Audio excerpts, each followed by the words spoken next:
So this is a case of a 70-year-old gentleman who has a history of follicular lymphoma. It was diagnosed about 5.5 years ago when he presented with some adenopathy in his groin region.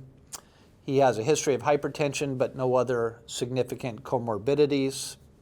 He had a presenting lymphocyte count that was in the normal range, and his blood work was also adequate, and he was followed for his grade 2 follicular lymphoma, despite the fact that he had a high-risk Flippy score and he had no evidence of transformation at the presentation.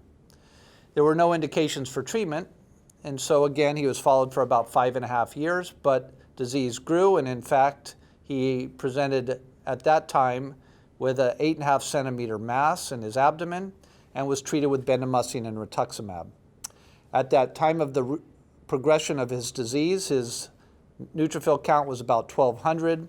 He was not anemic. His hemoglobin was almost 12, and his platelet count was around 105,000.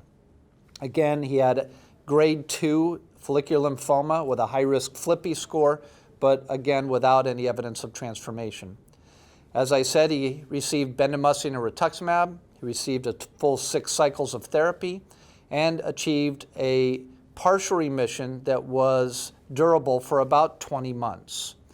Unfortunately, after 20 months, his disease again progressed with an elevated LDH and recurrent adenopathy, and he was treated with rituximab and CHOP chemoimmunotherapy. He did achieve a partial remission after about the first 3 months of treatment, but unfortunately, after 6 cycles of the R-CHOP, he only had a partial remission that lasted for about 5 months and showed disease progression. Because of the progressive disease after the R-CHOP, he was switched to oral idelalisib, an oral PI3 kinase inhibitor, which is dosed at 100 milligrams twice a day.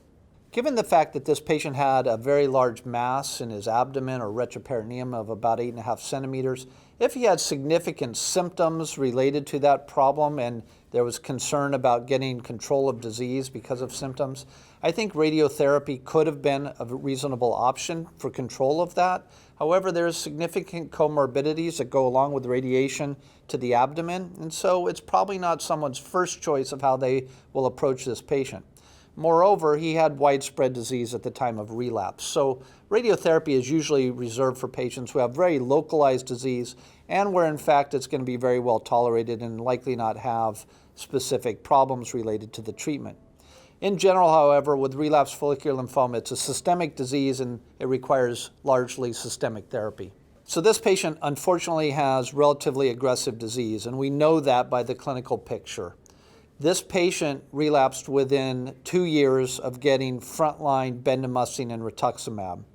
And that's what we would call progression of disease at 24 months, or POD24. And it's based on some data from the National Lymphocare Study, originally published and now certainly confirmed by other groups, that show that if you relapse from upfront chemoimmunotherapy with your follicular lymphoma within 2 years, your chance for long-term survival is significantly limited. In fact, 5-year survival rates are only on the order of about 50%. This is a high-risk patient population and the specific patient population that we need to do better with.